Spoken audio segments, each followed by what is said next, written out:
बिस्मिल्लाहिर्रहमानिर्रहीम। जदीद ज़माने की सियासत भी जदीद हो गई है। एक तस्वीर आ जाए या एक शमूलियत हो जाए तो लोग कहते हैं हवाओं का रुख बदल रहा है। क्या एक तस्वीर या एक ट्वीट, क्या एक शमूलियत ये कह सकती है कि हवाओं का रुख वाकई बदल रहा है? मैं किस जानिब इशारा कर रहा हूँ, प्रोग्राम के अंदर उस पर ज़रूर बात करेंगे, लेकिन इब्तिदा में जायज़ा लेंगे पाकिस्तान तहरीक इंसाफ को दरपेश मुश्किलात का।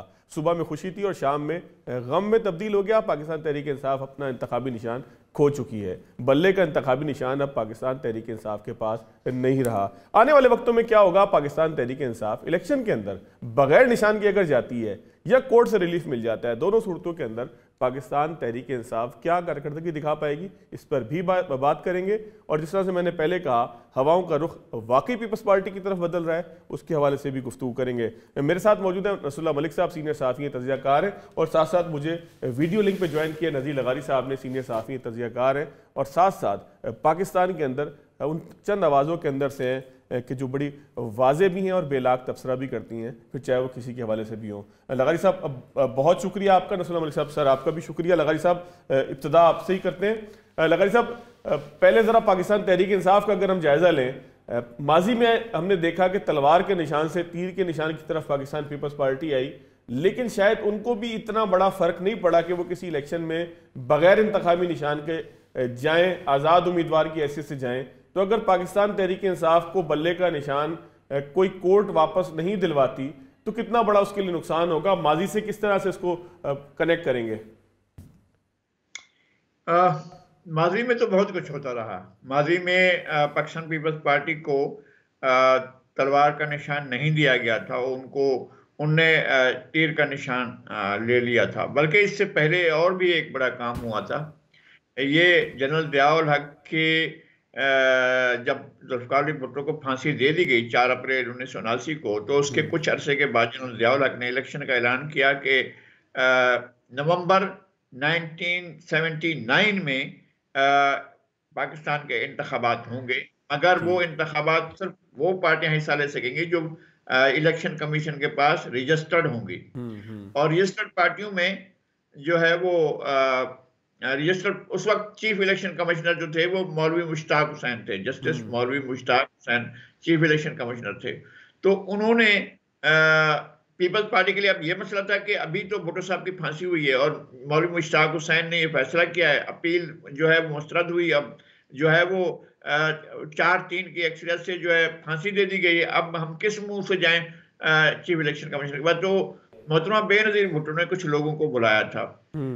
उनमें से जस्टिस शफी महमूदी जो बाद में सिंध हाई कोर्ट के और फेडरल शरीयत कोर्ट के जज बने थे वो थे, मौलाना एहतराम उल्लाह थानवी थे। ये खाकसार था एक उनके हमदर्द या उनके एक जर्नलिस्ट सहाफ़ी दोस्त के तौर पर, और एक आध लोग और थे, नाज़ाबाद थे, एक सरदार खान साहब वो भी इसमें थे। 3-4 आदमी जाकर मिले तो उन्होंने शफी महमूदी को देखते ही कहा कि जी मुझे एक रजिस्टर्ड पार्टी चाहिए है। तो यह चारों आदमी वापस आकर बैठ गए और कहें कि जी क्या करें, अब इस पार्टी का क्या नाम होना चाहिए, क्या इंतखाबी निशान होना चाहिए, वगैरह वगैरह, इस पर बैठकर और खौज होता रहा। फिर कहा कि जी इसका नाम ऐसा करते हैं, अफगानिस्तान में 2 धड़ों में से एक धड़ा इनकलाब ले आया है, खल्क पार्टी और परचम पार्टी थी, अब खल्क पार्टी का नाम ले लेते हैं और ये है खल्क पार्टी के नाम से रजिस्टर कराया जाता है। तो आखिर में बड़ी बहस के बाद ये तय हुआ कि खल्क खुदा पार्टी रजिस्टर्ड कराई जाए। आप 1979 की रजिस्टर्ड पार्टियों की लिस्ट देखेंगे तो एक पार्टी थी खल्क खुदा पार्टी और सरदार खान उसके सदर थे। अभी तक ये बात ज़ाहिर आम नहीं है, लोगों को मालूम नहीं है। वो पार्टी मोहतरमा बेनज़ीर भुट्टो की थी, वो पाकिस्तान पीपल्स पार्टी का मुतबादिल थी और वो रजिस्टर्ड हो चुकी थी और निशान भी हो चुका था। फिर उसके बाद शाम को ये बता दिया गया मोहतरमा बेनज़ीर भुट्टो को, तो उन्होंने बड़ी खुशी से अपने एक अंकल को बता दिया, और वो अंकल जो थे वो अब तारीख भी बताएगी, हम भी बताएंगे कि वो शामिल थे जनरल ज़िया की कार्रवाइयों में। वो अब्दुल हफीज पीरज़ादा थे और अब्दुल हफीज पीरज़ादा ने जनरल ज़िया को बता दिया कि जी पार्टी रजिस्टर्ड हो चुकी है और पीपल्स पार्टी का रास्ता नहीं रोका जा सका है और जो है वो अब वो इलेक्शन में हिस्सा ले रहे हैं। तो इसके बाद जनरल ज़िया ने अगले दिन प्रेस कॉन्फ्रेंस की और प्रेस कॉन्फ्रेंस में उन्होंने कहा, नहीं, कौम से खिताब किया और कौम से खिताब में कहा कि इलेक्शन मुलतवी कर दिए गए, अब हम इलेक्शन उस वक्त कराएंगे जब उसके मतलूबा नताइज हासिल होंगे। तो ये उस वक्त भी हुआ था और सियासी पार्टियां अपने रास्ते भी तलाश करती हैं। अब दो बड़े आदमी उनके लगारी साहब, आपने बड़ी अहम बात की कि सियासी पार्टियां अपने रास्ते भी तलाश करती हैं, और माजी में मिसाल भी एक मिलती है, जाहिर है कि जिस मुशावरत का हिस्सा आप भी रहे कि एक पार्टी अलहदा से रजिस्टर कराएगी। फिर हमने माजी में ये भी देखा कि पीपल्स पार्टी पार्लियामेंटेरियन भी रजिस्टर हुई, जो अमीन फ़हीम साहब जिसके सरबराह थे। लेकिन पाकिस्तान तहरीक इंसाफ उस तमाम दानिशमंदी से आपको खाली नजर नहीं आती कि जहां पर मुतबादिल इंतजाम किया जाता या जो इंतजाम मौजूद था उसको प्रोटेक्ट करने की एक पूरी कोशिश की जाती। नहीं, ये काम तो एक कर सकते थे ना। एजाज एहसन जो इस तेजी और फुर्ती दिखा रहे थे, जो मोहब्बत और अकीदत दिखा रहे थे जमान पार के अपने पड़ोसी के साथ, तो उन्होंने ये काम नहीं किया। उनको आगे बढ़ना चाहिए था। लतीफ खोसा साहब जो अभी अपने ताज़ा घर छोड़कर एक और घर में चले गए और पीटीआई में चले गए, तो अब क्या करने चले गए हैं? तो वो लोग तो ये काम कर सकते थे ना, कोई मुतबादिल सोचा जाता। और वो हमदर्दियां जता रहे थे, उनके पार्टी के अंदर भी कुछ मुमकिन है कि कोई ऐसा इंतजाम कर लिया गया हो और अचानक ये कहा जाए कि उन 100 में से एक पार्टी ये है पीटीआई और ये है इमरान खान की पार्टी, और उस पार्टी के इंतखाब पर जो है निशान पर ये पार्टी के जो उम्मीदवार हैं वो टिकट हासिल करें और उसकी बुनियाद पर इलेक्शन लड़ें। ये हो सकता है, क्योंकि ये बात हो चुकी है। इससे पहले भी ये वाकया हुआ था। वो जनरल ज़िया को मालूम था, हफीज पिज़ादा को मालूम था, मोहतरमा बेनज़ीर भुट्टो को मालूम था और 3-4 और लोगों को मालूम था, लेकिन उस वक्त ये बात आम नहीं हुई थी, ना इस तरह की खबरें छप सकती थी। लेकिन वैसे अंकल तो हर दौर के अंदर मौजूद रहते हैं। लगारी साहब, मैं जरा मलिक साहब को शामिल करूं, फिर अभी सवाल तो मेरा वही रह गया है कि इम्पैक्ट क्या होगा तहरीक इंसाफ के लिए। लेकिन मैं दोबारा आपकी तरफ आता हूँ। मलिक साहब, बड़ा तारीखी अगर मामलात को देखा जाए तो बड़ी सियासी बसीरत नजर आती थी पहले की सियासी जमातों के अंदर। यहाँ तो ये महसूस होता है कि पाकिस्तान तहरीक इंसाफ शायद खुद चाहती थी कि हमारा इंतखाबी निशान चला जाए, इंट्रा पार्टी इलेक्शन का मामला हो, एक दिन पहले तक हम चेक करते रहे कि कहाँ होने इलेक्शन पता ही लगा। तो सियासी बसीरत की कमी है, अनाड़ीपन है, या आप कह लें कि ओवर कॉन्फिडेंस है कि जी हमारे पास तो बहुत बड़ी कोई अवामी अक्सरियत आ गई है कि जो हमें चाहती है। चक्कर हो क्या रहा है इनके साथ? देखिए, मैं समझता हूँ कि बदकिस्मती से पाकिस्तान तहरीक इंसाफ ने अपने आप को एक सियासी जमात के तौर पर जो है किरदार अदा करने के लिए परवान नहीं चढ़ाया।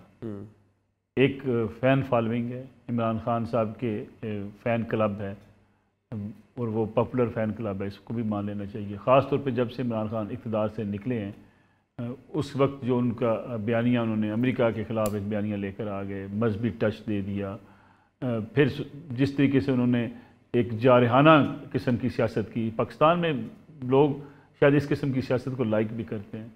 हम action movie, Maula Jatt movie देखने वाली कौम है, तो ललकारना कि मैं छोड़ूंगा नहीं, मैं किसी को जनाब जेलों में डालूंगा, मैं किसी एक पाई निकालूंगा, ये पॉपुलर नारे हैं। ये नारे जो है इमरान खान साहब की पॉपुलैरिटी में इजाफे का बायस बने हैं। लेकिन दूसरी तरफ सियासी जमातें अपने लिए रास्ते तय करती हैं, सियासी जमातें अपना तरीक़ाकार वज़ा करती हैं, आगे बढ़ने के रास्ते ढूंढती हैं, नेटवर्किंग वो करती हैं, मेरे ख्याल में तहरीक इंसाफ इससे महरूम है। और तहरीक इंसाफ अगर एक सियासी जमात होती तो जब उनके खिलाफ अदम एतमाद की तहरीक आई थी, वो अपोजिशन के बेंचों पर बैठती और इमरान खान इस मुल्क के अपोजिशन लीडर होते, ना 16 माह की हुकूमत PDM की आती और ना ही इमरान खान साहब को सियासत से माइनस करने के लिए कोई इतनी बड़ी कोशिशें बराबर साबित होती, और वो कौमी असम्बली में बैठ के 1-2 सीटों से बनने वाली हुकूमत इमरान खान साहब के सामने न ठहर पाती। लेकिन उन्होंने असम्बली से इस्तीफे दे दिए।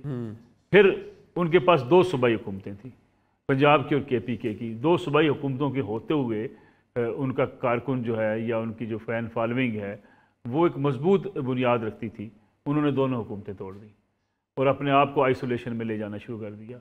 फिर जब इस्टेब्लिशमेंट के साथ उन्होंने साबका इस्टेब्लिशमेंट के साथ लड़ाई का आगाज़ किया, जनरल कमर जवेद बाजवा उस वक्त आर्मी चीफ थे, उनको जिस तरीके से ललकारा और जो तरीक़ाकार इख्तियार किया गया, हत्ता कि ये कहा गया। मलिक साहब, एक बड़ा सवाल ये भी तो पैदा होता है ना कि उस क़यादत का कि जिसने लोगों को मुश्किलात से निकालना होता है, उसने अपनी पार्टी में मुश्किलात। मैं वही आपसे अर्ज़ कर रहा था कि वो उन्होंने न सिर्फ उस इस्टेब्लिशमेंट के साथ लड़ाई ली, बल्कि जो नई आर्मी की लीडरशिप आई उससे भी लड़ाई शुरू। पहले उसका रास्ता भी रोका, यही दिन थे, लॉन्ग मार्च चल रहा था। ये किसी सियासी जमात का वतीरा नहीं होता।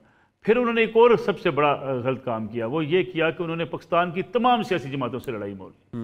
उन्होंने कहा जी नहीं, मैं तो हूँ बड़ा हाजी और बाकी सारे चोर हैं, और इस बयानिए को उन्होंने पॉपुलर करके अपने आप को एक बंद गली में जाकर ले गए। आज वो जेल में बंद है। आप मुझे बताइए, दुनिया में किसी कोने से कोई उनके हक में आवाज़ उठती हो, कोई सियासी जमात ये बात करती हो कि ठीक है जी, उनको भी बाहर निकल के इलेक्शन के मैदान में हिस्सा लेना चाहिए? वो सबको नाराज़ करके तमाम सियासी जमातों से लड़ के अच्छा, दानिश्वरों से भी वो लड़ पड़े, इस मुल्क के मीडिया से भी वो लड़ पड़े। जब वो इक़्तिदार में आए मीर शकील रहमान को जेल भेज दिया, ये कहा न्यूज़ चैनल की ज़रूरत नहीं है।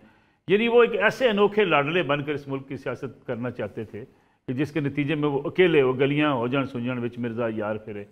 यानी इस सूरत हाल की सियासी जमातें आगे नहीं बढ़ती, कहीं ना कहीं ठोकर खाती हैं, और आज PTI भी वो ठोकर खा रही है।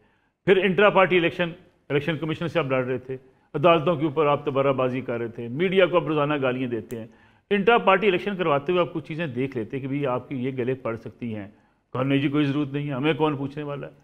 यानी ये एक ऐसा माहौल बनाया गया। वो जो सोशल मीडिया के जो वॉरियर थे, वो जो खान साहब के करीब बैठते थे, वो कहते थे खान साहब आप पाकिस्तान के लीडर नहीं हैं, आप उम्मत मुसलमा के लीडर हैं।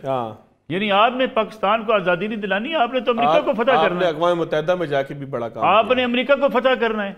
आप तो पूरी दुनिया के इस वक्त आलम इस्लाम के हीरो हैं इस वक्त।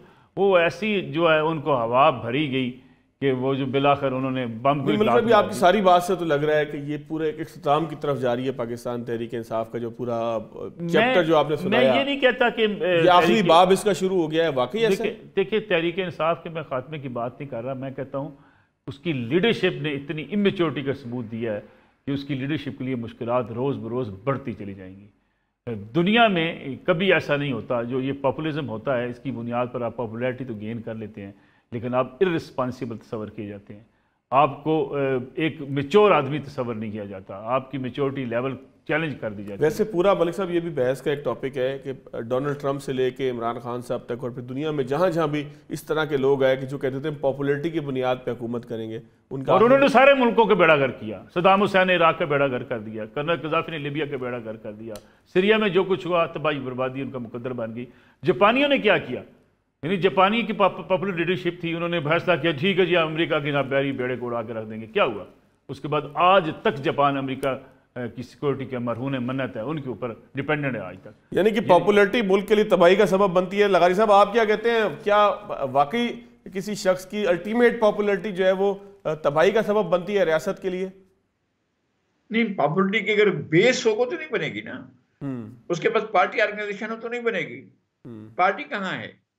वो लेनिन फिनलैंड से रवाना हुआ, वो जा रहा था सेंट पीटर्सबर्ग की तरफ, बीवी से पूछता है कि भाई आपने किस किस को खत लिखकर बताया कि हम आ रहे हैं? उसने 3-4 नाम लिए कि मैंने सब दोस्तों को खत लिख दिए। 3-4 दोस्तों को खत लिखे। तुम बेकल हो, तुम्हें अकल ही नहीं है, ये तो सारे के सारे एजेंसियों ने खत सारे वो छीन लिए होंगे, खत उनके पास चले गए होंगे और हमें वहां लेने वाला कोई भी नहीं होगा, एजेंसियों वाले लोग खड़े होंगे 3-4। लेकिन पॉपुलर बेस थी और पार्टी मौजूद थी, तो वहां पर 3 लाख तो रेडगार्ड थे और बाकी जो लाखों का मजमा था वो अलग था। ये सूरत हाल होती है जहां नजरिया भी मौजूद हो, जहां ऑर्गेनाइजेशन भी मौजूद हो, जहां लेकिन लगारी साहब जब हम ऑर्गेनाइजेशन की बात करते हैं, पॉपुलैरिटी की बात करते हैं, तो जिस शहर में आप इस वक्त बैठे हैं यहाँ पर भी तो एक साहब थे जो लंदन से चलाते थे जिनका नाम अल्ताफ हुसैन था। तंजीम भी बेताशा मौजूद थी, पॉपुलैरिटी भी थी, लेकिन मिलिटेंसी की तरफ चले गए। नहीं, वो नहीं होता। जो सोसाइटी के साथ आप एब्सोल्यूटिज्म की तरफ जाते हैं, अनार्की से भी बढ़ जाते हैं, आप चले जाते हैं कि जनाब मैं जो कुछ हूं सब कुछ मैं हूं, और जब मैं आ जाती है और ये समझा जाता है वहां पार्टी सब कुछ थी, वहां शख्सियत नहीं थी। बहुत से लोग थे जो नहीं जानते थे लेनिन क्या है, लेकिन उसके बावजूद पार्टी थी, जो पार्टी इनकलाबी पार्टी लाई थी। तो ये कौन सी पार्टियां हैं? ये पार्टियां तो कान से पकड़कर मोड़न थोड़ा सा इधर उधर हो जाती हैं। ये कौन सी पार्टियां? इनकलाबी पार्टियां तो नहीं है ना, इनके पास नजरिया भी नहीं है, इनके पास तंजीम भी नहीं है, इनके पास ऑर्गेनाइजेशन भी नहीं है, कुछ भी नहीं है ये। और ये जितने भी हैं आप इनके बिहेवियर देखें, सारे के सारे एक ही फर्मे में डाले हुए हैं। जब बुराक बनाते हैं तो एक फर्मे में डाले जाते हैं, एक फर्मे में डालकर कोई भी चीज डालें वैसी चीजें निकलेंगी। तो इमरान खान की पार्टी के फर्मे में से 1 लाख निकले, 2 लाख निकले, लोग जैसे भी निकलेंगे एक जैसे। गालम गलोच ब्रिगेड होगा, एब्सोल्युटली जाहिल होंगे, किसी किस्म के सियासी विजडम से आरी होंगे। अब ये सियासी वाइज लोग जो हैं ये गए हैं, देखें कि ये क्या करते हैं। जो उन्होंने एक अपना गार्ड आगे कर दिया है एतजाज अहसन साहब ने, और लतीफ कोसा गए हैं, ये भी नहीं है। ये बड़े मुश्किल वक्त में अपनी पार्टी को छोड़ने वाले लोग हैं। ये एतजाज अहसन तो उनका काम ही यही है। जुल्फिकार अली भुट्टो जेल में चले गए, ये पार्टी छोड़कर चले गए। हालांकि ये पहले वजीर थे, 72 से लेकर 77 तक ये वजीर रहे, वजारत के मजहबी लूटे, उसके बाद छोड़ गए। फिर सारा अरसा गुजारा, फिर बीबी के पास आ गए, फिर वहां वजारतें ली, उसके बाद फिर एक कोने में जाकर बैठ गए। फिर जब भी उठते हैं तो एक गुबार की तरह उठते हैं, लेकिन इनके पास वो विजडम नहीं है जो एक सोसाइटी के अंदर कोई तब्दीली लाता है। ये जो तहरीक चली थी, उस तारीख के भी तमाम चीज़ों को आपको बताया, जिस तारीख में ये इफ्तिखार चौधरी को बहाल कराने के लिए निकले हुए थे, वहाँ कैसे चल रही थी, कौन चला रहा था, कहाँ से फाइनेंस हो रहा था, सारी चीज़ें एक एक चीज़ अब सामने आ चुकी है, अब कोई चीज़ छुपी हुई नहीं है। बिल्कुल ठीक है लगारी साहब, मैं एक ब्रेक लेता हूं, ब्रेक के बाद आता हूं, पीपल्स पार्टी के ऊपर कुछ बात करेंगे। एक तस्वीर आई है फैसल वाडा साहब की और वो आसिफ जरदारी साहब के साथ खड़े हैं, जहाँ बड़ी शफकत के साथ जरदारी साहब फैसल वाडा साहब को थपकी दे रहे हैं। तस्वीर तो यही कुछ बयान कर रही है, पीछे क्या कुछ बात होती रही अभी तक इत्तलात नहीं आई। तज्जिया ज़रूर ले लेंगे कि क्या सरफराज बुगटी और फैसल वाडा साहब, इन दोनों का पीपल्स पार्टी की तरफ रुजू करने का मामला हवाओं के रुख को मुतय्यन करता है, बताता है, या ये सोशल मीडिया का एक तूफान है। ब्रेक के बाद